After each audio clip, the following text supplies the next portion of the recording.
मनुष्य जन्माचे करावे सार्थक मनुष्य जन्माचे करावे सार्थक मनुष्य जन्माचे करावे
अगणित सुरगण वर्णिचिकारा कटिकर नट समचरण विनेवरी उभे राहिले अजिती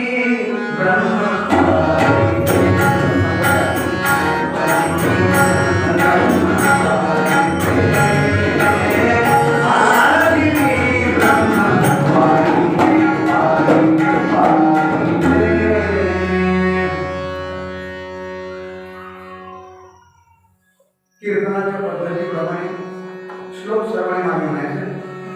उपासनेला दृढता लावे, उपासनेला दृढता लावे, भूदेव संताशी सदा नमावे, भूदेव संताशी सदा नमावे, सत्कर्मयोगे वयधार वावे, सत्कर्मयोगे वयधार वावे, सर्वामुखी मंगलरोग वावे, सर्वामुखी मंगलरोग वावे.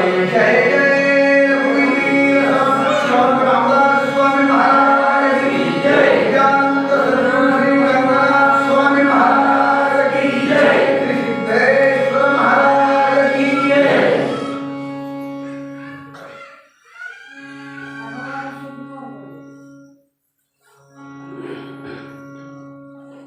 मनुष्य जन्माचे करावे सार्थक ऐसा दे विवेक पांडुरंगा. जेणे तुझे चरणी लागे माझी प्रीती ऐसी देई संगती पांडुरंगा. इह परलोकीचे असावे वैराग्य ऐसे देई भाग्य पांडुरंगा. नामा म्हणे दिसो आत्मा सर्वाभूती ऐसी देई मती पांडुरंगा. भगवंताशी अत्यंत लढीवान असणारं नातं नामदेवांचं. कसं नातं होतं? तू माझी माऊली. नामदेव महाराज म्हणतात पांडुरंगाला, तू माझी माऊली, मी हो तुझा ताना, पाजी प्रेम पाना पांडुरंगा. माय लेकराचं ना त्या नामदेव महाराजांचा आजचा अभंग आहे. 4 मागण्या प्रमुख नामदेवांनी अभंगात केल्या. 4ही मागण्यांचा विचार एका कीर्तनात करता येणार नाही. मागण्या सगळ्या एकदम पूर्ण होतात प्रॉब्लेम. म्हणून पहिल्या चरणावर जास्त जरा बघूया 1-2 चरण. मनुष्य जन्माचे करावे सार्थक ऐसा दे विवेक पांडुरंग. पहिली मागणी मागितली विवेकाची. आणि मनुष्य जन्मच मुळात असा वेळेला मिळताना सार्थक कशा करता करायचे, का करायचे? इतर पशूंच्या तुलनेमध्ये जर माणसाची तुलना केली, बरोबरी केली, तर 4 गोष्टी प्राण्यांच्या मध्ये आणि आपल्यामध्ये सारख्याच आहेत. कुठल्या? आहार, निद्रा, भय, मैथुनांच सामान्य वेद पशुभिर्नराणाम्. आहार, जनावरांना आहार लागतो. आम्हाला पण आहार लागतो. आहाराशिवाय जमत नाही. मग कुठला आहार घ्यावा? सात्विक आहार कोणता? भगवद्गीता सांगते भक्ष्य, चोष्य, लेय आणि पेय 4 प्रकारचं अन्न माणसानं खावं. ते आरोग्याला उत्तम आहे. डॉक्टर सांगतात. भक्ष्य म्हणजे चावून खाण्याचं. त्यात भाकरी आहे, पोळी आहे. चोष्य म्हणजे चोखून खाण्याचं, आंबा इत्यादी. लेय म्हणजे चाटून खाण्यासारखं, मिठकूट, लोणचं, प्रवीणचं.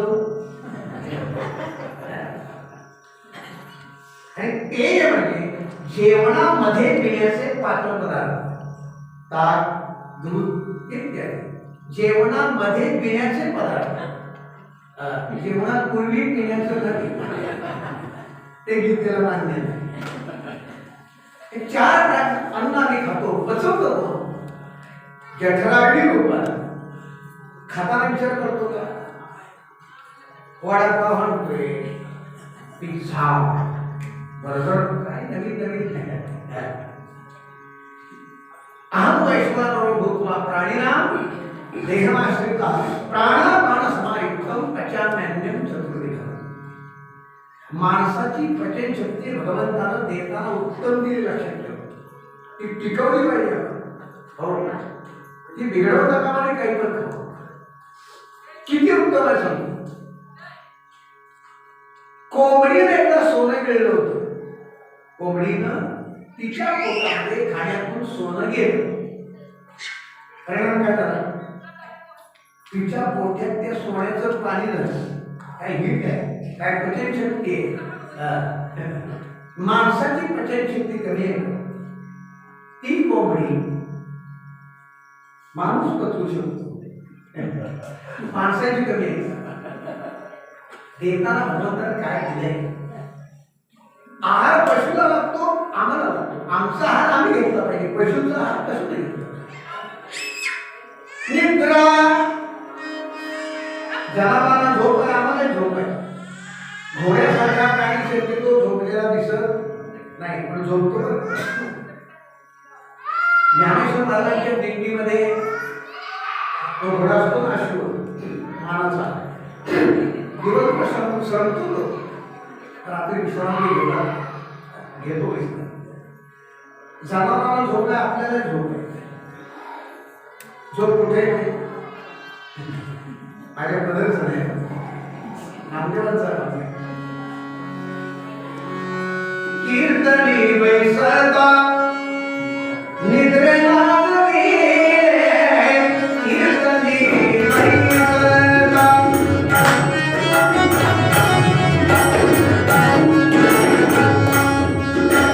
निद्रे लागली,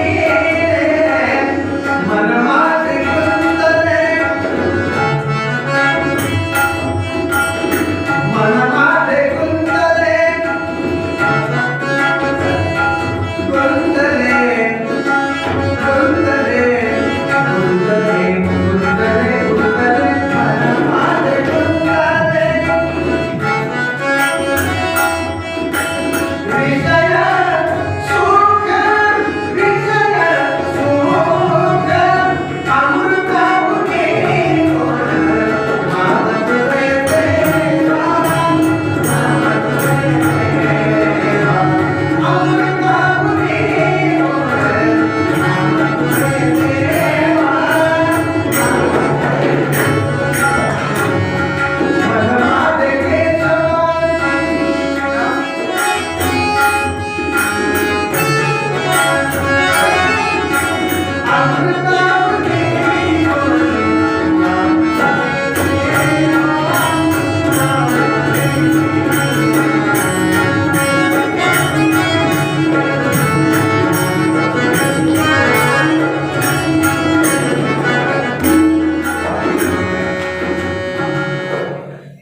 नामदेवाला सांगतात, कीर्तने बैसता निद्रे लागली. झोप कीर्तनात येऊ शकते, कारण ती कीर्तनाच्या बाहेरून फिरते, मंदिराच्या बाहेर. काही माणसांच्या डोळ्याला बनवतात, येत नाही. एखादा माझ्याला बोलावतो तरी येत नाही. एखादा साष्टांग नमस्कार झाला पण पुण्याला माझी कीर्तन होती. पुण्याला 6 दिवस दत्त मंदिरात. पहिलं कीर्तन सुरू झालं आणि एक लहान मुलगा असे 9-10-11 वर्षाचा, आणि त्यानं आजीला कीर्तनात पुढे आणून बसवलं. आजीचं वय साधारण 99 वर्ष 11 महिने 29 दिवस. जय जयरामला सुरुवात झाली, आजी झोपली. कानाचाही जास्त संबंध नव्हता, पण अजून काही गोष्ट नाही. पण माझ्या पुढे झोपणार नाही. कीर्तन संपल्यावर तो मुलगा आजीला परत न्यायला आला घरी. मी त्याला हाताने तू आजीला आणून कीर्तनाला बसवतोस, पुढंच का बसवतोस? मागे तरी बसवली ना की आणू नकोस की आजी झोपतात रे.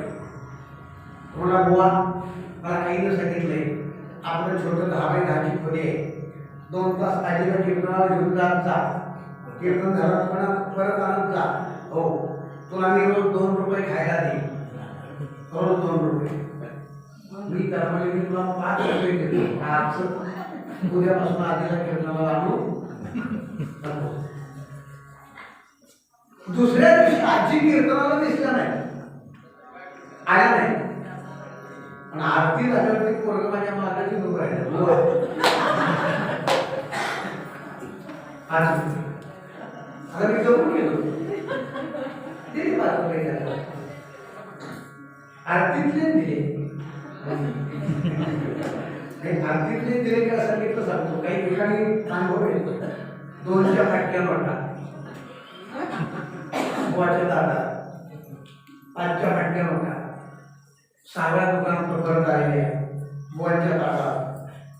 माझ्याकडं 2 रुपयाच्या आरतीतल्या 80 नोटा आहेत. 80 अजून मी घरी तसे ठेवले का लक्ष्मी टाकायचे कशावर. पण घरी लक्ष्मी कधी जागा सुधरत नाही. कुठल्याही दुकानात पाठवा पुण्यापर्यंत जागा राहत नाही.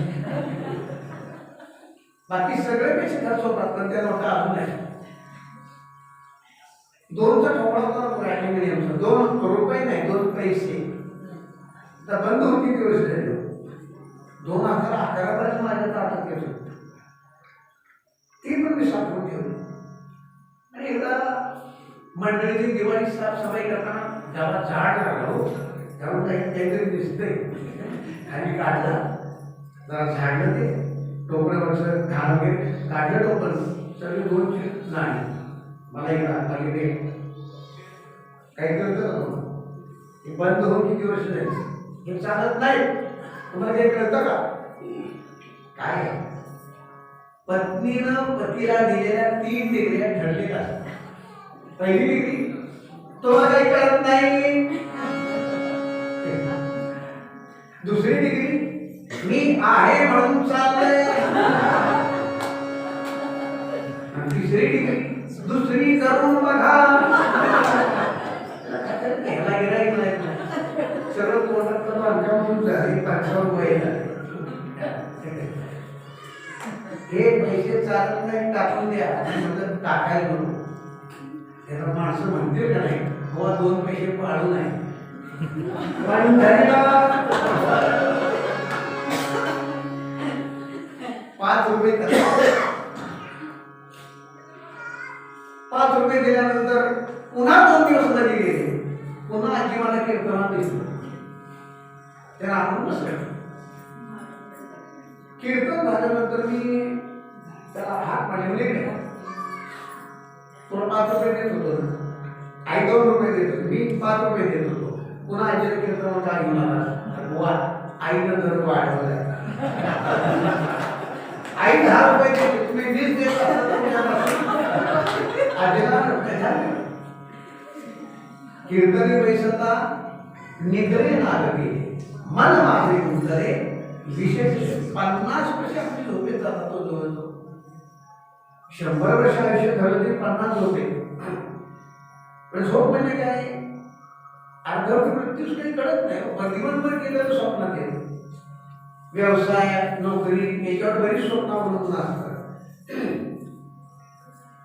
कीर्तन झालं माझ्याबरोबर एक माणूस आला. म्हणा महाराज मुक्काम कुठे आहे? माडीवर आहे. म्हणा मी होतो तुमच्या माडीवर मुक्कामाला तुमच्याबरोबर. म्हटलं का? नाही म्हणा मी जरा या मार्गाला आहे, थोडं कमला बाजूला प्रवचन करतो. मी म्हणलं अभ्यास करताना काय तर 11ला कीर्तन संपलं. लग्नात बसलो आम्ही 11:15. परत होता त्याच्यावर गादी टाकली, त्याच्यावर मी ढोकलो. खाली गादी याच्या करता टाकली, हा ढोकला. का झोप लागली माझी कंटाळा आला असतो 2 तास उभं कीर्तन करायला सोपं नाही. मला आवाज खाली होता खाली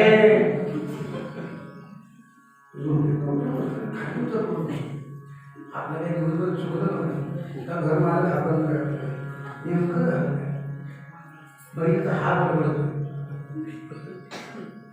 लाईट लावली त्याला जागा दिला होता काय बरोबर म्हणा काही नाही कोणा तो झोपला कोणा मी झोपतो मला कोणा होता करण्याने काय होता शेवटी 2:30 वाजले माझी झोप लागली म्हणजे ह्यालाही झोप द्यायचं तांब्यातलं पाणी घेतलं तोंडावर शिंपडलं लाईट लावली त्याला कोणता कार्यक्रम विचारला व्यवसाय काय करता नोकरी कुठं महाराष्ट्र राज्य परिवहन महामंडळ खाली मला गाडी एवढी गर्दी असते शेवटच्या गाडी असतो मुक्कामाची त्यात माणसं सुधरत नाही म्हणून मला सवय नाही खाली उठतो आहार निद्रा भय जनावरांना झोप आहे आम्हाला झोप आहे भीती प्राण्यांना आहे आपल्याला पण आहे नाही मुंगीला पालीची पालीला कोंबडीची कोंबडीला माणसाची माणसाला भीती आहे का नाही जन्म झाला की आईचा धाक वडिलांचा धाक शाळेत आला की गुरुजींचा धाक हायस्कूल आला की 9 गुरुजींचा धाक आता सध्या ते कमी आहे लग्न झालं की नोकरी लागून तुमचं तुम्ही ठरवलं पण भय मैथुनांच्या प्रजानिर्मिती की प्राण्यांच्या मध्ये आमच्या मध्ये म्हणून 4 गोष्टी समान आहेत किंवा जनावरांमध्ये आपल्यामध्ये प्राण्यामध्ये आपल्यामध्ये रॉ मटेरियल ज्याला म्हणतात हाड मांस रक्त आणखी जे काही असेल दोघांच्या सारखं आहे पण देशाने एको अधिको विशेषा एक गोष्ट जास्त आम्हाला महत्वाची आहे बुद्धिमत्ता मनुष्य जन्म भगवंताने दिलाय हे केवढं भाग्य आहे त्यातल्या त्यात कुठं दिला भारतात दिलाय त्यातल्या त्यात सातारा जिल्ह्यात त्यातल्या त्यात निगडी काय भाग्य त्यावेळी वर्णन केलंय मुझे प्यारा भारत मेरा मुझे प्यारा भारत मेरा मुझे प्यारा भारत मेरा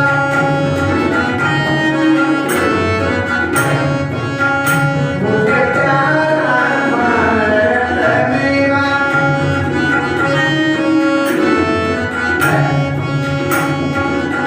गंगा जमुना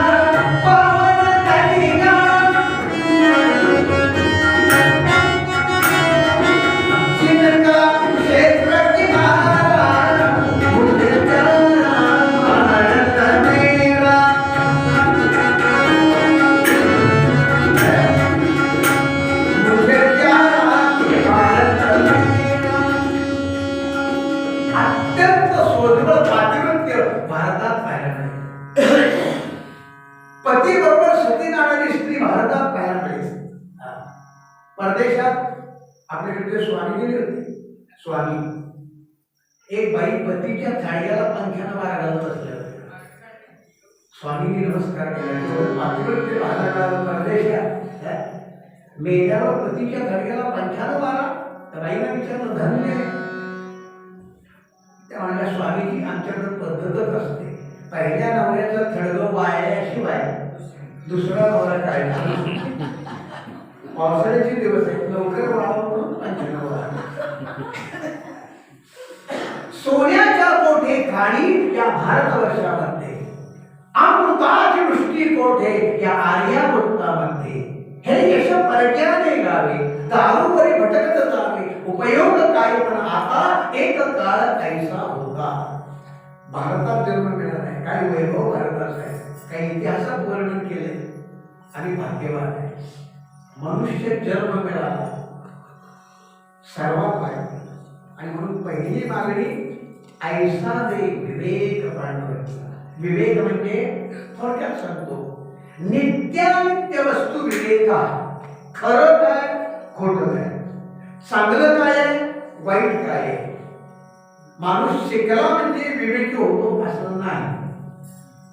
उलट गुन्हेगारीमध्ये सध्या शिकलेली माणसं जास्त आहेत, सुशिक्षित. गुन्हा करायचा कसा आणि त्यातून सुटायचं कसं मार्ग माहिती असतात. एक वेळ आराणी माणूस परवडला. देवा धर्माच्या भीतीमुळं धर्माच्या निदान तो वाईट कृत्य करत नाही, वाईट करत नाही. पण विवेक अशी गोष्ट आहे ती भगवंताने द्यावी लक्षात ठेवा. कुठल्या वेळी कुठलं पाऊल टाकावं हा विचार नाही. दृष्टांत सांगतो. विचार योग्य असला खऱ्या अर्थानं की समर्थ काय म्हणतात, प्रश्न विचारला समर्थ नाही. जनी सर्वसुखी असा कोण आहे विचारी. श्लोक संपला. कोण सुखी आहे? विचारी. जो योग्य विचार करतो, चांगला विचार करतो तो कायम सुखी आहे. झोपडीत जरी असला तरी ज्याचा विचार उच्च आहे, चांगला आहे, तो सुखी आहे. आणि ज्याचा विचार वाईट आहे, अविचार आहे, तो बंगल्यात राहू द्या, कुठे राहू द्या, तो कायम दुःखी लक्षात ठेवा. कवी भारवी नावाचे कवी होऊन गेले. भारवी प्रचंड काव्यशक्ती ज्यांची, निर्माण केलं सगळं साहित्य, पण घरी दारिद्र्य. असं म्हणतात की लक्ष्मी आणि सरस्वती बहुतेक एका ठिकाणी राहत नाही. ज्यांच्याकडे लक्ष्मी पण आहे, सरस्वती पण आहे, अशांच्या बाबतीत मी बोलत नाही. म्हणतात क्वचित असं पाहायला मिळेल. घरी दारिद्र्य, घरात पत्नी आहे, मुलं आहेत, सासू सासरे आहेत, नदीच्या काठाला झोपडी, रोज लिखाण करायचं. एक दिवस महापुरामध्ये ती झोपडी वाहून गेली. स्वयंपाकाचं सगळं साहित्य पोळपाट लागण्यासही सगळं वाहून गेलं. आणि मग मात्र पत्नीला राहवलं नाही. आतापर्यंत एका शब्दानं पतीला बोलली नव्हती, पण तिनं हात जोडले. नाथ, एवढी काव्यशक्ती आपल्याकडे, एवढं तुम्ही एवढ्या रचना करता, अफाट वाङ्मय रचलंय, आपला प्रपंच चालेल. मुलाबाळांना 2 घास मिळतील, माझ्या आई वडिलांना 2 घास मिळतील, तुम्हाला मला 2 घास मिळतील, एवढं सुद्धा सामर्थ्य तुमच्या या वाङ्मयात काव्यात नाही. काळजाला झोंबणार वाक्य होतं. कवी भारवीने पत्नीला सांगितलं की आजपर्यंत माझं काव्य मी कधीही विकलं नाही. ऐक, मी सांगतो काम कर. एक भोजपत्र घेतलं. भोजपत्र म्हणजे ज्याच्यावर लिहिल्यावर अनेक वर्ष शतकानुशतक ते जात नाही. आणि त्याच्यावर अर्धा श्लोक लिहिला, अर्धा, पूर्ण नाही. आणि म्हणजे जा, आणि जिथं सोन्याचं दुकान आहे, सोन्याची विक्री होते, अशा ठिकाणी जा आणि माझं नाव सांग. कवी भारवीचं हे अर्ध काव्य, अर्धा श्लोक विकायचं आहे. ज्यांना घ्यायचे त्यांनी घ्या. ही माऊली पत्नी त्याची, तो श्लोक अर्धा लिहिलेला, ते भोजपत्र घेतलं. 6 पट्ट्यावर आहे, सोन्या चांदीची दुकान आहे. अंगावर वस्त्र सुद्धा लज्जाकडे होतं. असं वर्णन आहे की पतीची धोतर जुनी ठिगळं लावून ती सुद्धा वापरायची वेळ तिच्यावर येते. आणि तिनं ते भोजपत्र अर्धा श्लोक काढला आणि एवढंच सांगितलं, मी भारवी कवींची पत्नी आहे, अर्धा श्लोक माझा हा विकायचा आहे कवी भारवींचा, ज्यांना हवा असेल त्यांनी घ्यावा. सोन्या चांदीच्या दुकानात गिराईक हिच्याकडे वळलं आणि एका श्रीमंत व्यापाऱ्यानं कोट्यावधी रुपये तो श्लोक विकत घेतला. आणि कोंठावरून घोड्यावरून संपत्ती महाराणींच्या घरी पाठवली. भरपूर श्रीमंती महाराणीला मिळाली. तो भाग मिळाला, पण श्लोकाचं काय झालं ते सांगतो. त्याला तो घरी आणला, पाठ केला. श्लोक काय तो नंतर सांगतो. आणि त्या फ्रेम मध्ये बसवलाय का काचेच्या, आणि आपल्या बेडरूम मध्ये शयनगृहामध्ये असा वर टांगता ठेवला. रोज तो श्लोक वाचावा त्या निमित्तानं, आणि म्हणून वाचून वाचून पाठ झालेलं होतं. या व्यापाऱ्यावर तरुण होता, विवाह झाला आणि परदेशात व्यवसाय करण्याकरता जायची वेळ आली. हा व्यापारी व्यवसाय करता गेला. पूर्वी व्यवसाय करण्याकरता परदेशात आपले लोक जायचे, म्हणून परदेशामध्ये ज्या काही गणपतीची मूर्ती सापडते, नरसिंहाची मूर्ती सापडते, असे जे घडतं सगळं हे आपले लोक पूर्वी परदेशात जात होते, लक्षात ठेवा. म्हणून आपल्याला ही प्रचिती येते. हा तिथून गेला आणि कुलदेवतेची कृपा या माऊलीला दिवस मास पूर्ण झालेले होते. एक अत्यंत देखणा मुलगा जन्माला, भरपूर जावळाचा धष्टपुष्ट असा. 15 वर्षाच्या व्यापाऱ्याला बाहेर लागली व्यापार करण्याकरता. भरपूर संपत्ती त्यानं कमवली आणि 15 वर्षानंतर तो परत यायला निघाला. गाव थोडस जवळ राहिलं होतं, संध्याकाळ झाली होती. आता पोचणार थोड्या वेळात, पण त्यानं काय केलं, मनात असा विचार आला की आपली ही पत्नी आहे, 15 वर्ष आपण इथे नव्हतो, तिचं वागणं कसं आहे, बदलत आहे का, शंका मनात आली. एकदा खात्री करावी आणि मग म्हणून बाकी बरोबरचं सैन्य जेव्हा काही सेवक होते ते बाजूला ठेवले. ती झाज म्हणा आणि एकटा आला. कसा, पाऊल वाटा चोर वाटा घरातल्या सगळं त्याला माहिती होतं. रात्रीची वेळ आहे आणि आपल्या शयनगृहाजवळ आलाय. बाहेरून त्याला पाहिलं तो मंचटाय पलंग, त्या पलंगावर आपली पत्नी झोपली आहे आणि तिच्या शेजारी एक राजविंडा तरुण झोपलेला आहे आणि पांघरून दोघांचं एकच आहे. मला त्याने विचार केला आणि कष्ट करतो आणि पत्नीचं असं वागणं आत्ता ठार करून टाकतो, म्हणून तलवार काढली. पत्नीला ठार करण्याकरता, त्या तलवारला ठार करण्याकरता तलवार वर केली असते. थोडीशी तलवार वाढली असते, स्वामींच्या हातात आहे आणि वर तो श्लोक लावला होता, त्याच्या काचेला त्याचं टोक लागलं तलवारीचं. खडखड काचा खाली पडल्या आणि श्लोकाकडे लक्ष दिलं. काय श्लोक होता, सहसा विदधीत न क्रिया, सहसा विदधीत न क्रिया, अविवेकः परमः पदं पदं. सहसा विचारी माणसानं अविवेकानं कधी पाऊल टाकू नये, अविचारानं वागू नये. विचार करावा पक्का आणि मगच पुढची क्रिया, मगच पाऊल टाकावं. अविचारानं कुठली गोष्ट काही करू नये. अर्धा श्लोक होता आणि याने विचार केला, बरोबर आहे, कोट्यवधी रुपये देऊन हा श्लोक मी अर्धा भारवी कवीच्या पत्नीकडून विकत घेतलाय. माझा पाठ आहे तो, त्याचा अर्थही मला माहिती आहे आणि खरोखरच हरकत नाही, करा बघावं, खरोखर पुण्यात बघावं. आणि जर मला योग्य मनात वाटलं नाही, विचित्र काही प्रसंग असेल तर दोघांना एकटा मारू शकेल मी, माझ्याकडे शस्त्र आहे. पण निदान खात्री करावी कोण आहे बघा, हा तरुण कोण आहे बघा. तलवारीने पांघरून बाजूला गेली.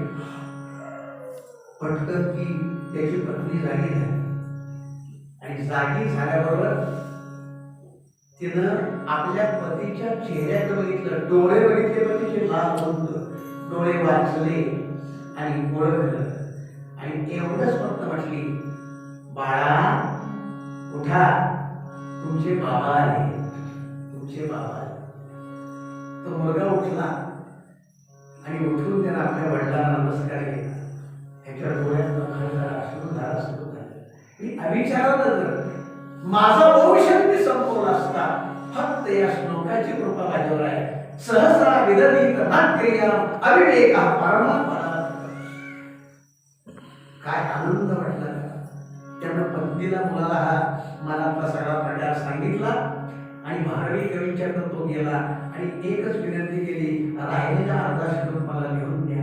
अर्ध्या श्लोकानं माझं जीवन उत्तम रीतीने घडलं. असा प्रसंग माझ्या कुटुंबावर आला असता, माझा भविष्यही संपवला असता, पण एवढ्या संकटातून मी वाचलो. भारवी ऋषीने पुन्हा तो पुढचा श्लोक लिहून दिला. सहसा विदधीत नाट्क्रिया अविवेकः परमा पदं पदं मृतेहि विमृशकारणं गुणलब्ध्वा स्वयमेव संपदा. जो गुणी आहे गुणलब्ध त्याला लक्ष्मी स्वतःहून माळ घालते. म्हणून जो गुणवान आहे विचारी आहे, जनी सर्व सुखी असा कोण आहे, विचारी मना तूच शोधून पाहे. म्हणून विवेक म्हणजे एकदा जरी एखादी गोष्ट चुकली तर ती गोष्ट पुन्हा चुकता कामा नये. म्हणून जुन्या लोकांनी म्हण वापरून अपयश ही यशाची पायरी समजा. समजा 10वीला नापास झालाय, पुन्हा प्रयत्न कर, काय चुकलं, कुठला अभ्यास राहिला, पुन्हा पास हो. अपयश ही यशाची पायरी समजा. काय लिहिलं असं वाक्य तर काही मुलं आत्महत्या करतात नापास झाले, त्यांच्याकरता हे वाक्य उपयोग येत नाही. अपयश ही यशाची पायरी समजा. पण काही काही जण अर्थ त्याचा असा घेतात, किती पायऱ्या वाढवायच्या. शेवटी बोर्डानच पास करून टाकायची वेळ येते, कारण अभ्यासक्रम किती वेळा बदलला. वाक्यासारखं योग्य घेतलं पाहिजे. जिन्यावर वर माडीवर संगीत विद्यालय आणि तिथे बोर्ड लिहिलं. कुठला बोर्ड होता? संगीत विद्यालयाकडे जाण्याचा रस्ता. एकाला वाचला बोर्ड, संगीत विद्या लयाकडे जाण्याचा रस्ता. नको तिथं सोलकढीला, सोलकढा नको तिथं गेलं की घोटाळा. कोण एक जुनं काव्य आठवलं म्हणून सांगतो डॉक्टर बाबा, जुनं काव्य. कुठलं जुनं काव्य?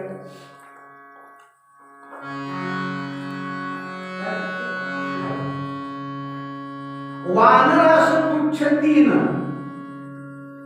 वानरास पुच्छ तीन, हत्तीस दात सहा, स्त्रीस वस्त्र नाही, सशास शिंग पहा. फक्त स्वल्परामाच्या दादा चुकले. कुठं जोडलंय, कुठं जोडायला पाहिजे बघा, तोडलं कुठं पाहिजे. वानरास पुच्छ तीन, 3 शब्द असतात त्या वानराला. हत्तीस दात सहा, एक हत्तीस दात किती? 2. इतर किती सांगितले? 6. स्त्रीच वस्त्र नाही, शक्यच होत नाही. आणि सशास शिंग पहा, सशाला शिंग असतं का? तोडायला कुठं बघा.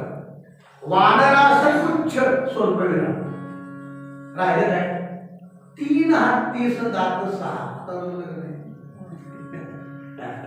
स्त्रीच वस्त्र सोलकढीला राहिलं काय? नाही. मग पुढचं वाक्य, नाही सशाच शिंग पहा.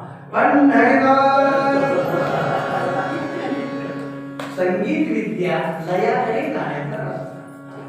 म्हणून विवेक अत्यंत महत्वाचा. लक्षात ठेवा, विवेकानं जो वागतो तो भगवंतानं द्यावा. छत्रपती शिवाजी महाराज काय विवेक दिला, काय बुद्धिमत्ता दिली होती, कुठलं पाऊल केव्हा टाकावं, काय नाव टाकावा. आणि म्हणूनच आज आपण स्वामींच्या कृपेने, समर्थांच्या कृपेने, ज्यांच्या काळात शिवाजी महाराज होते, ज्यांनी धर्मस्थापना केली, म्हणून कीर्तन ऐकत आनंदाने बसलोय. एक केवळ विवेक दिल्यामुळे तो भगवंतानं द्यावा.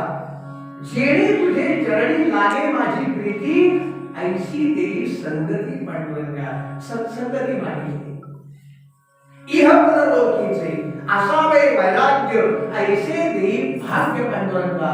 भाग्य मागितलं, वैराग्य मागितलं. वैराग्य स्वामींचं बघा, समर्थ पंचायतांमध्ये समर्थांचं बघावं.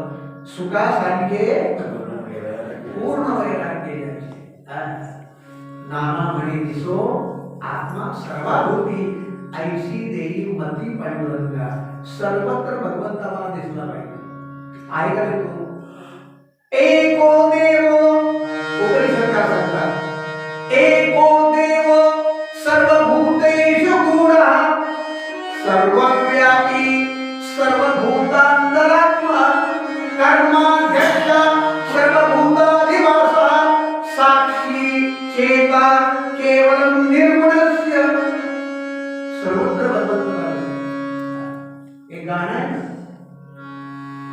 देव देवारा नाही देव नाही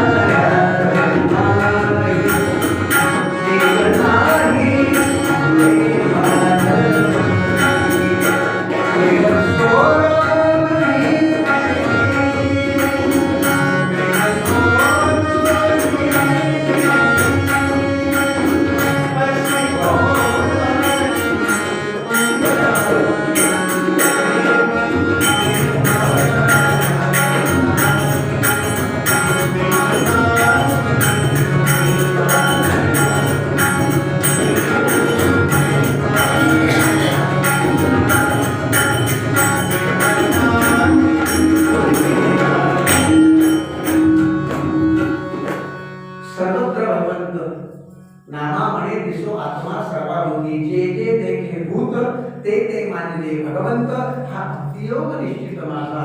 आणि म्हणून अशी आम्हाला वैराग्य विवेक सत्संगती आणि सर्वत्र परमात्मा दिसावा अशी बुद्धी अशी बुद्धी नामदेव महाराजांनी आजच्या अवघात मागितली.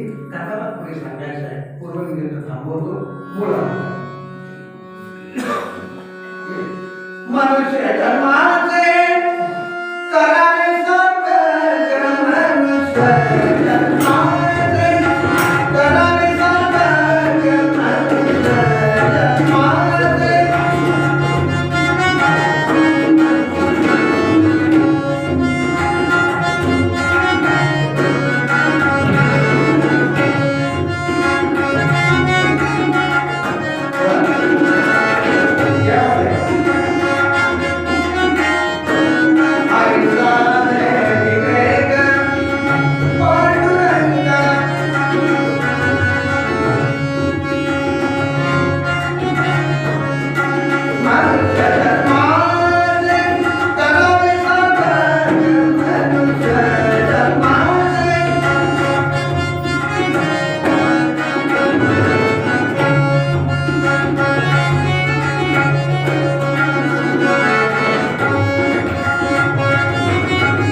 नाही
साथीदार कीर्तनाला उत्तम आहे. या बाजूला कोरेगावचं वैभव आम्ही त्यांना म्हणतो.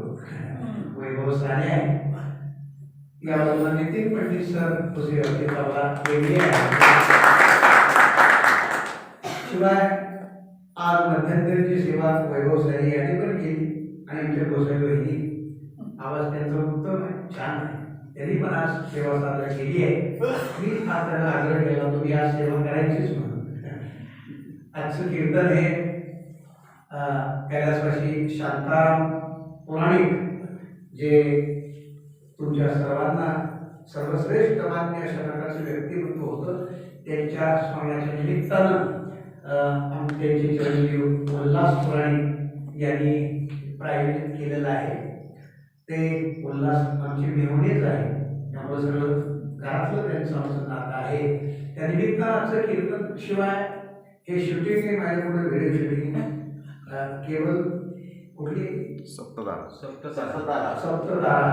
या माध्यमातून तुम्हा सर्वांपर्यंत पोहोचतंय. रंगनाथ स्वामींच्या निगडीच्या उत्सवातलं एक मोठं आजचं वैभव मानायला हरकत नाही. पूर्वरंग पूर्ण झालाय. कथाभाग थोडक्यात पुढे सांगतो. भजन सर्वांनी करूया. दिगंबरा दिगंबरा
उत्तम कीर्तन झाले. त्याही आज कीर्तनाला हजर आहे. एक कीर्तनकार 1000 श्रोत्यांचं काम करतो. त्यांच्या बरोबर त्यांच्या ज्या बहिणी आहेत, कोणाला कीर्तन पटकन लक्षात येतं, कळतं, गाणं कीर्तन त्याचा दर्जा, असे सगळे श्रोते इथं आहेत. मूळ गोसाई कुटुंबीय तुम्ही सर्वजण कीर्तनात असलेले उत्तम प्रकारचे श्रोते आहात. रहमतपूरहून आमचा खास मित्र बाळासाहेब कीर्तनाकरता आलेले आहे. हा उत्सव दिवसेंदिवस खूप मोठ्या स्वरूपात होतोय, त्यात वाढ होते आणि सर्वांनाच या उत्सवाच्या बाबतीमध्ये हजारो लोक प्रसाद घेत आहेत. का पाहिलं दर्शन घेत आहेत. 150-200 गाड्यांची लाईन पाठीमागे होती, 4 व्हीलर. आमची गाडी यायला अर्धा तास लागला. असं प्रचंड काम मोठा हळूहळू सुरू होईल. पाकग्रह सुद्धा हळूहळू पूर्ण जाईल. आपल्या सर्वांची मदत आर्थिक त्याला गरजेची आहे. त्या सर्वांच्या योगदानातून हे सगळं मोठं काम सुरू आहे. सर्वांनी त्या बाबतीत अवश्य मदत करावी. जे करणारे आहेत त्यांच्यापर्यंत पोहोचावं. रंगनाथ स्वामी तुम्हाला बुद्धी देतील. कुठलं काम इथं आपलं राहणार नाही. कथाभाग उरलेल्या वेळेत एकदा केलं पुंडरी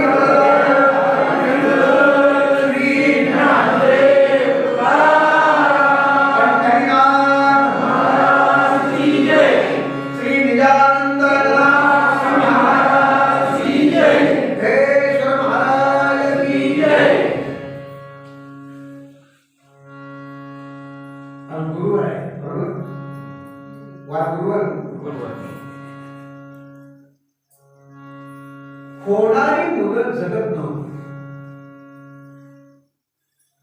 जास्तीत जास्त बारसं व्हायचं, मुलं लागायची आणि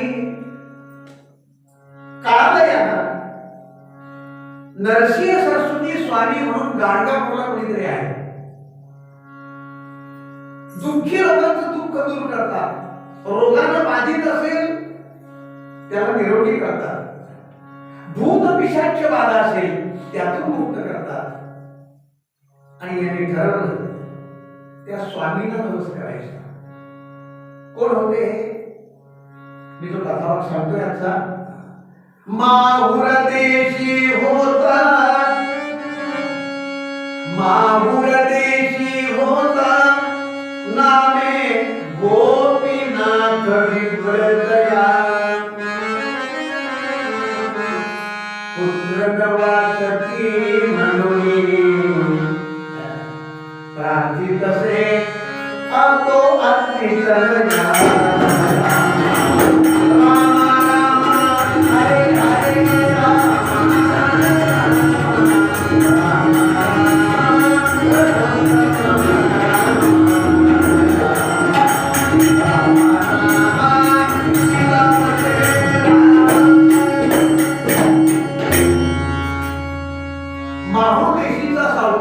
गोपीनाथ नाव त्याचं.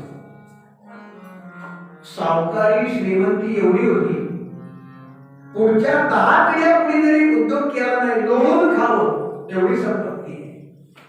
दोघं दिसायला सुस्वरूप, देखणे, जोडा अगदी योग्य, नाव ठेवायला कुठं जागा नाही, स्वभाव उत्तम, गावातल्या लोकांचं प्रचंड या कुटुंबावर प्रेम, पती पत्नीवर प्रेम. पण उणीव प्रपंचात होणारी संतती मुलं जगत नव्हती, टिकत नव्हती. आणि प्रपंच त्यालाच म्हणतात, तो कधी पूर्ण होत नाही, काही ना काही उणीव. पण परंतु कुठंतरी असतच.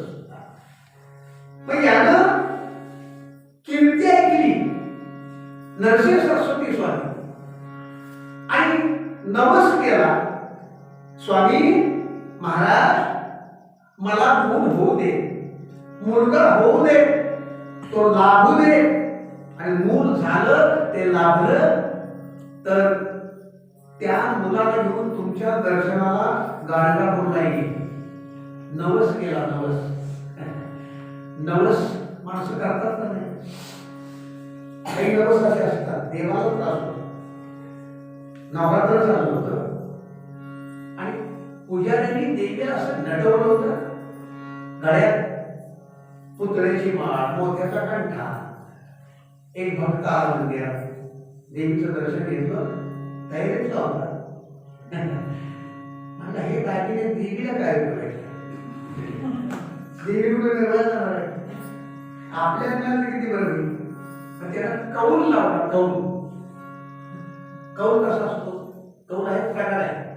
काम व्हायचं असलं की उजवा कौल होतो. समजा हार असेल तर ते उजव्या बाजूला चुकून हातात पडतं.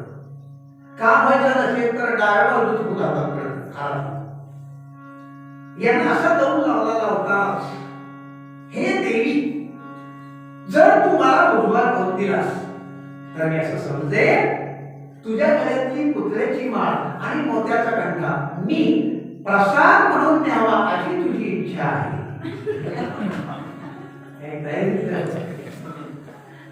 पण समजा डाव्या बाजूचा कौल दिला तर असं समजे तुझ्या गळ्यातली पुतळ्याची माळ आणि मोत्याचा कंठा मी काढून न्यावा अशी तुझी इच्छा आहे. दोन्ही बाजूने न्यावायचं. माणसं नवल बोलतात. नवल बोलल्याप्रमाणे एक पुत्र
पल्लवी सिनेमावाली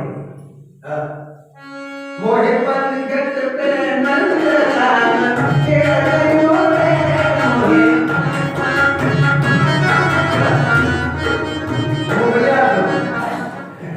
जब चित्रपटात चालली होते सारखी कीर्तन करायची हे डायरेक्टर वाले चाली आमच्याच एकच गायक असे होऊन गेले ज्यांनी खरं सांगितलं कबूल केलं या सगळ्या चाली कीर्तनातून आल्या वसंतराव देशपांडे नाटकातल्या चाली अलीकडच्या चाली अगदी नवीन जरी शहरात निघाला तर चाली त्यातल्या पूर्वीच फाउंडेशन आहे सगळं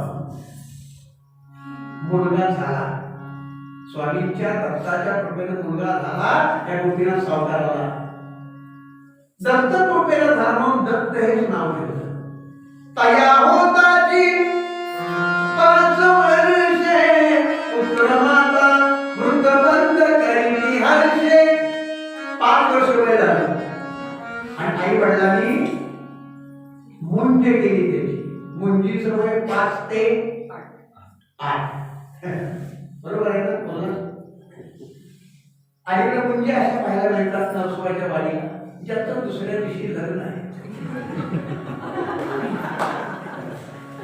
त्याची आदल्या दिवशी मुंजी कारण मुंजी शिवाय सोडलं नाही मुंजी शिवाय लग्न कसं करायचं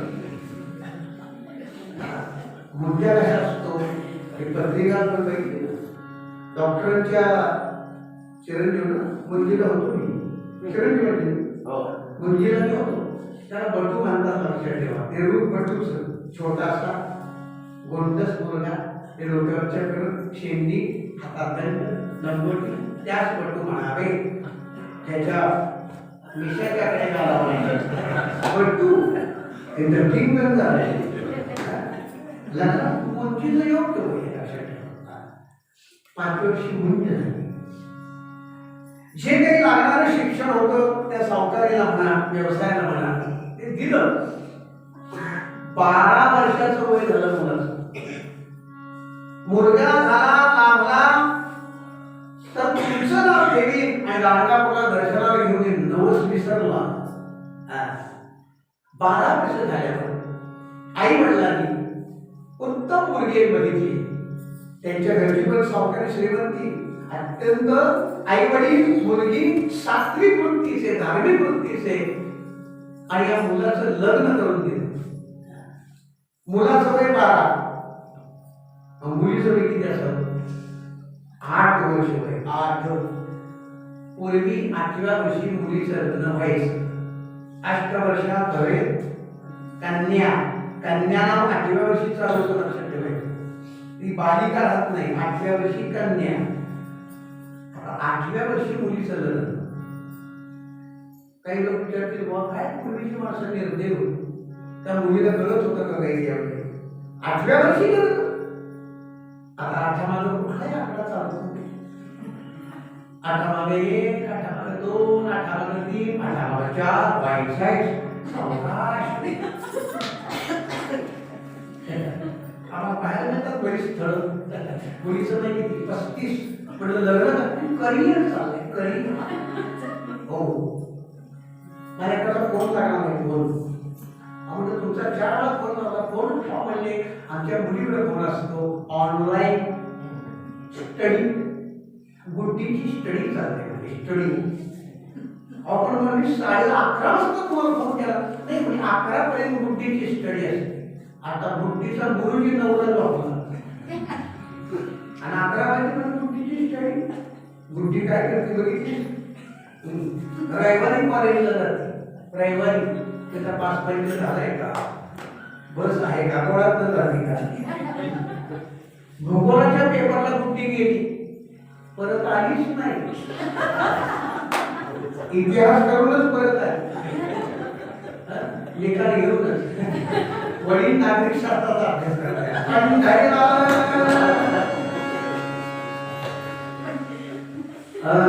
वर्षे 12 होता त्यासी नेवरी सुंदर सुशील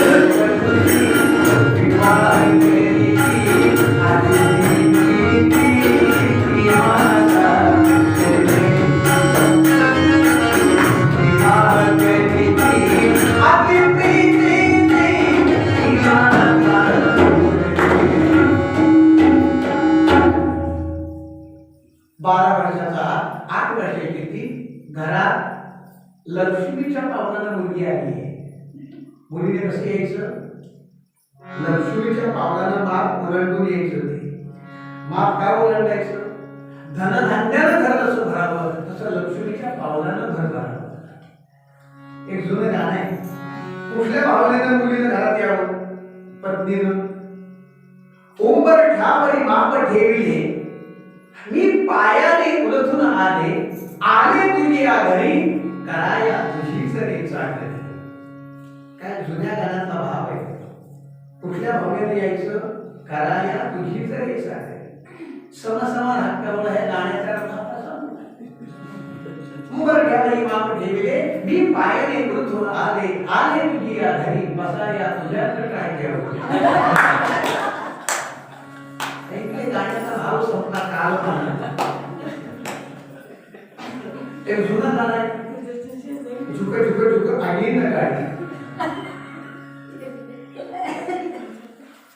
दोरांच्या रेषा आहेत गाडी, पळती झाडी पाहूया आणि मामाच्या गावाला जाऊया. आईच्या मुलांना सुट्टी लागली की मामाकडे जायचं आकर्षण असायचं. कारण मामी पण तशी होती. मामी मोठी सुग्रण, रोज रोज पोळ्या शिकत, मामी राहते हिंजवळीला. नवरा बायको दोघांना घरी खातात वाडा. थोडं शिकलं कुठलं काय गाणं तुझं त्याचा भाव.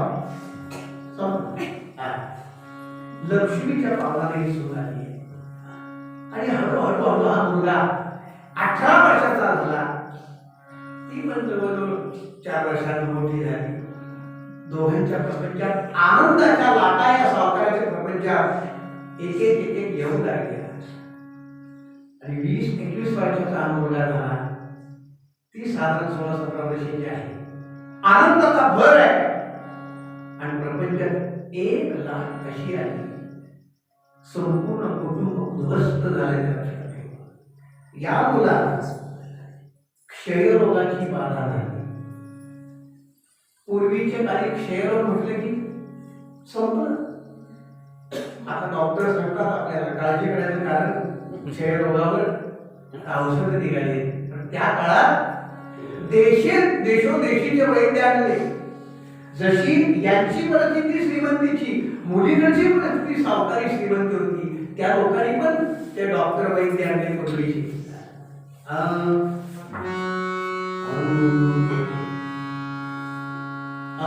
अनुष्ठान जप मांडिती नाना, अनुष्ठान जप मांडिती नाना, अनुष्ठान जप मांडिती नाना.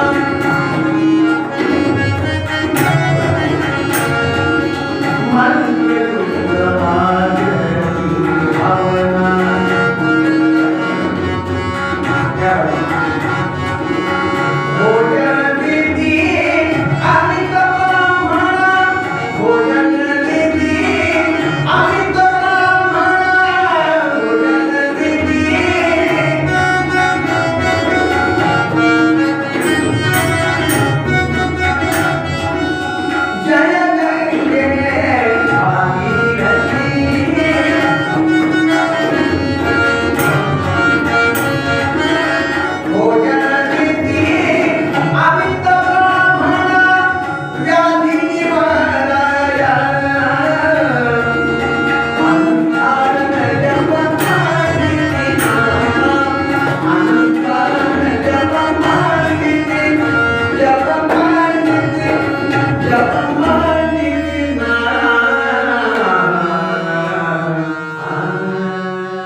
आचरते हवना, भोजन देती अमित ब्राह्मणा, व्याधी निवारया.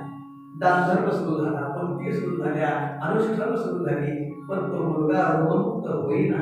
शेवटी वैद्याने सांगितलं, जेवढे प्रयत्न करायचे तेवढे आम्ही केले, आता आमच्या हातात नाही. ईश्वरी कृपा असेल तरच हा वाचेल.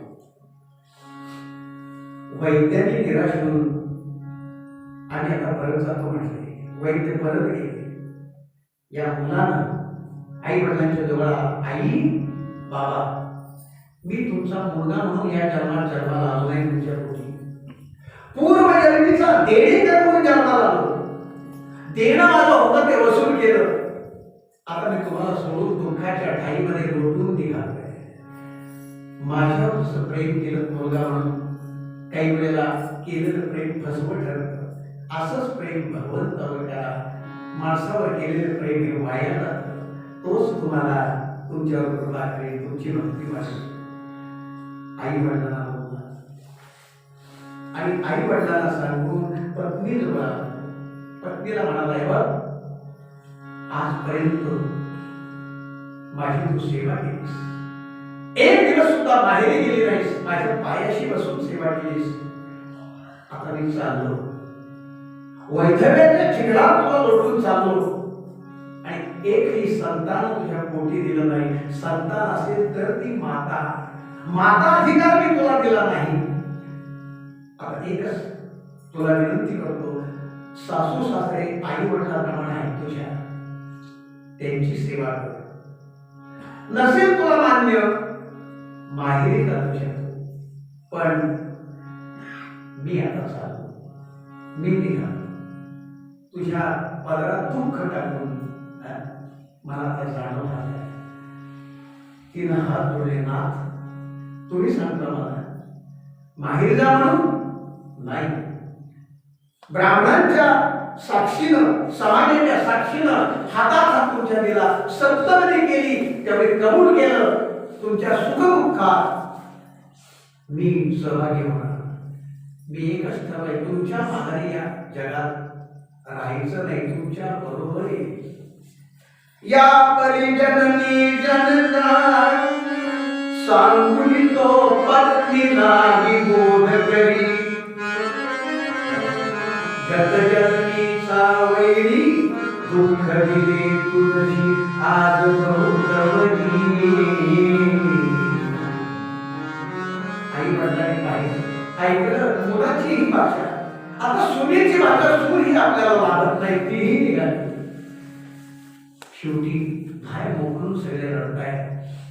काय त्या सुनेला वाटलं नसतं आणि तिनं हात जोडले आई वडिलांना, सासू सासऱ्यांना, हे बघा तुम्ही तर धीर सोडला तर आम्ही काय करणार. एकच मला वाटतंय, नरसिंह सरस्वती नावाचे स्वामी आहेत गाणगापूरला, दुःखितांचं दुःख दूर करतात, रोगितांचा रोग दूर करतात. त्यांना जर शरण गेलं, माझ्या पतीला मी जर तिथं घेऊन गेले तर स्वामींच्या कृपेनं वैद्यांनी सांगितलंय, ईश्वरी कृपा असेल हे वाचतील, नक्की काहीतरी निश्चित चांगलं होईल, माझ्या पतीचे प्राण वाचतील. मी त्यांना घेऊन गाणगापूरला जाते. सून असं बोलल्यावर सासरे म्हणजे, अगं आत्ता आठवलं तुझ्या रूपानं स्वामीच बोलले, मी नवसच केला होता, आत्ता नवस आठवलं. आणि तूच काय आणि तुझ्या बरोबर आहे गाणगापूरला. पण तिने विचार केला, हे वृद्ध आहे, ठरलेले पतीचं मधीच जर काही बरं वाईट झालं तर हे दुःख त्यांना सहन होणार नाही. म्हणून तिने हात जोडले, एकच करा, घरातला हा जो धर्म आहे, अतिथी धर्म म्हणा, देवाला पूजा, दिवा लावणं, अन्नदान आणि अतिथी, हे सगळं तुम्ही सांभाळा, मी जाते, माझ्याविषयी मला काय होईल. पतीला बरोबर घेतलंय. शिबिका घेतली. शिबिका म्हणजे डोली. डोली धरायला 2 माणसं असतात आणि बरोबर सेवक घेतले आणि दत्तरायांचं भजन करत करत दिगंबरा दिगंबरा श्रीपाद वल्लभ दिगंबरा, दुसरं काय तिच्याकडे होतं. सामान्य स्त्री गाणगापुरात पोचली. रात्र झाली, मुक्काम केला. सकाळी उठल्यावर स्नान वगैरे आटोपलं, बरोबरच्या सेवकांना सांगितलं, आटोपून घ्या तुमचं सगळं भोजन काही खाणं, आणि पतीला पाणी पाहिजे का म्हणून शिबिकेचं बघायला बाहेर हात पाडली, पाणी हवंय का, अजून काही हवंय.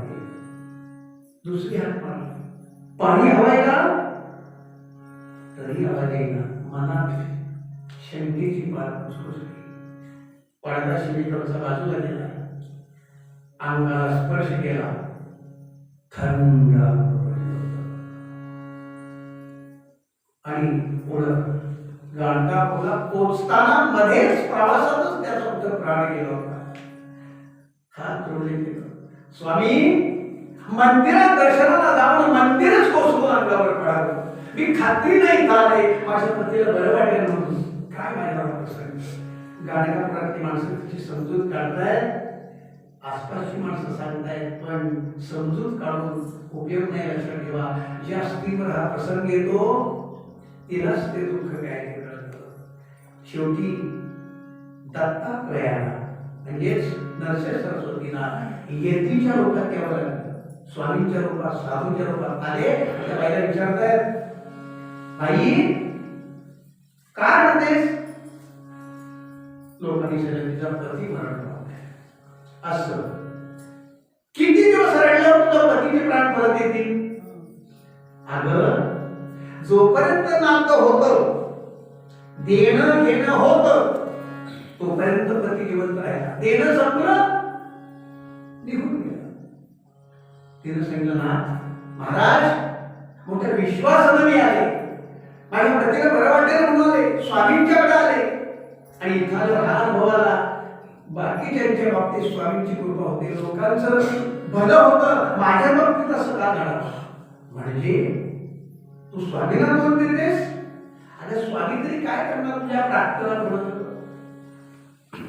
जर भगवंताला काही प्रार्थना नशिबात बदल करता आला असता तर रामाना कौशल्याचं वैधव्य टाळता असतं नाही. आणि सावित्री सत्यवानाचे प्राण घ्यायला येऊन होता, त्याला माघारी मोकळ्या हाताला परत जावं लागलं नाही. काही प्रारब्ध आहे, देणं घेणं आहे. ते गाणं आहे ना,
जाणारा जाणार, आपल्याला त्याच मार्गाने जायचंय. समर्थ म्हणाले ना, मरे एकच्याचा दुजा शोक वाहे, अकस्मात तोही पुढे जात नाही. आपल्याला त्याच मार्गाने जायचं. तिनं हात जोडले त्या स्वामींना आणि म्हणलं, महाराज तुमच्या उपदेशानं माझा थोडासा मायेचा प्रथा बाजूला झालाय, पण माझ्या बाबतीत असं का होतं? ठीक आहे, तू काय ठरवलेस? पती बरोबर सती जाण्याचं ठरवलं. पती बरोबर सती जाण्याची पद्धत मोठे मोहनराय यांनी बंद केली ना, राजा मोहनराय. पण मनानं सती जाणार आहे, त्याला कायदा काय आवडायचा आहे? माधवराव रमाबाई स्वामी कादंबरी वाचली कल्पना आहे. सतीची वस्त्र आणण्याकरता अगोदर पाठवलं तिनं, पतीचे प्राण जायच्या अगोदर. माधवराणीच्या मुस्काळात मारली गड्याला, कुठे गेला होतास? बाजारपेठ बंद होती, दुकानं उघडायची होती, त्याला सांगताना नाही, सतीची वस्त्र आणण्याकरता गेलो होतो. स्वामी कादंबरी अवश्य वाचा, त्याचं वर्णन आहे. हिनं ठरवलं सती जाणार आहे, ठीक आहे. स्वामींनी सांगितलं एकच कर, आलीच नाही तर गाणगापूर अलीकडे आणि संगमपूर आहे, स्वामी संगमावर असतात, तिथं जा. जाता जाता स्वामींचं दर्शन घे आणि मग सती. रुद्राक्ष काढून दिले, एक पतीच्या कानात बांध, एक गळ्यात बांध. रुद्राक्षाचं महत्व, पतिव्रता धर्म हे सगळं 30, 31, 32 अध्याय गुरुचरित्राच्या आहे. वाचायला हरकत नाही, वाचायचं फक्त, वागायचं म्हणून ते मस्त सगळं दिलंय. आणि हिरवी साडी नेसली, मळवट घाललाय, हिरव्या वागड्या, सगळ्या गाणगापुऱ्यातल्या स्त्रियांनी हिची ओटी भरली आहे. पतीचं प्रेम चितीवर ठेवलंय आणि स्वामींच्या दर्शनाकरता आली आहे. स्वामी बसले, रुद्राभिषेक पादुकावर दत्तात्रयांच्या चाललाय. ब्राह्मण मंडळी गर्जना करतायत, म्हणतायत रुद्र. आणि ही सती गेली आणि तिने नमस्कार केला स्वामींना. बागड्यांचा आवाज आला, स्वामींनी पाहिलं आणि लांबून आशीर्वाद दिला. अष्टपुत्र सौभाग्यवती भव. त्याला जोराचा हुंदडा. स्वामी निदान पुढच्या जन्मी तरी हा तुमचा आशीर्वाद करा धर्म. स्वामीने पुढच्या जन्मी का? बाकीच्या सेवकांनी सांगितलं तिचे पती मृत झाले आणि सती जाण्याकरता आली आहे. स्वामी म्हणजे आम्ही बोललेले सुद्धा याच जन्मी खरे ठरणार, पुढच्या जन्मी नाही, याच जन्मी. म्हणून ते अभिषेक चालला होता ना पादुका प्रसादांच्या, ते तीर्थान कमंडल होतो. म्हणजे कुठे आहे तो? चितेवर ठेवलेलं, त्याला बाजूला घेतलं आणि त्याच्या मुखात ते तीर्थ टाकलं. दत्तात्रयांचं तीर्थ ते शक्तिपात होता. अंगावर शिंपडलं आणि झोपलेला माणूस जर आळुके पडून उठून बसतो ना, तसा तो तिचा पती उठून बसला आणि बघतोय त्याला इकडे ना कोण आहे. पत्नीनं सर्वांनी झाले, स्वामी दर्शे सरस्वती. नमस्कार केला स्वामींना. आई वडिलांना बोलावलं. पत्नीला काय आनंद झाला असेल. साधी स्त्री पण देव स्वरूपाला पोहोचलेली, मातेच्या देवीच्या स्वरूपाला पोहोचलेली.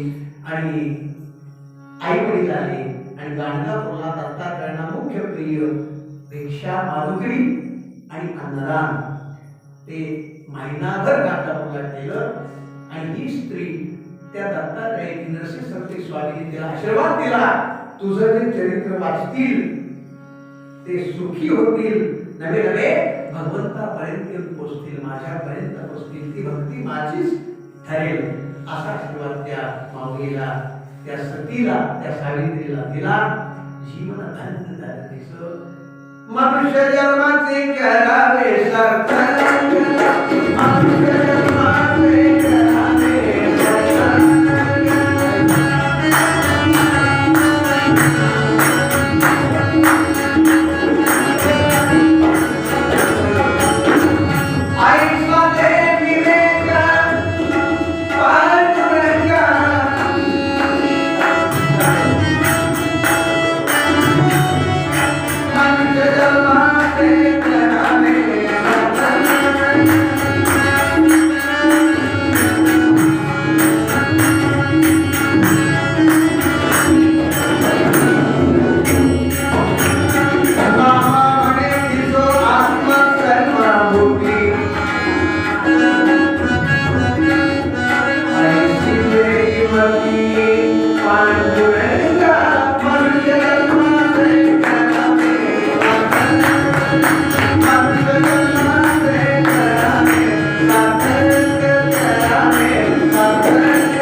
जय